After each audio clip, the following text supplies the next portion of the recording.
disown ako ng parents ko. Basta nandyan si Gabby, okay na ako.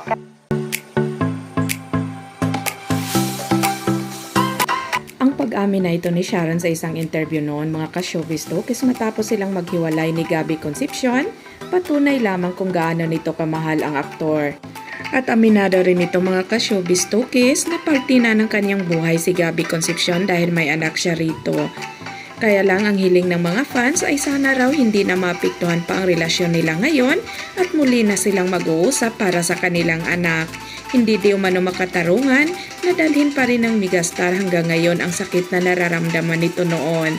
Dapat maging kaibigan na di umano ang dalawang ito para na rin kay Casey Concepcion. Narito ang kabuuan ng interview sa kanya ni Christy Permen, mga ka-showbiz at kayo na ang humusga sa naging pahayag ng megastar. I really built my whole world around Gabby eh. Sinara mo isip ko sa lahat. lang. Ang feeling ko nun, well, syempre matagal na to, no? So, pwede ko na sigurong sabihin. Feeling ko nun, disown ako ng parents ko. Basta nandyan si Gabby, okay na ako. Kahit alisan ka ng mana. Oo, kahit hindi nila ako kausapin habang buhay. Nung araw, yun ang feeling ko.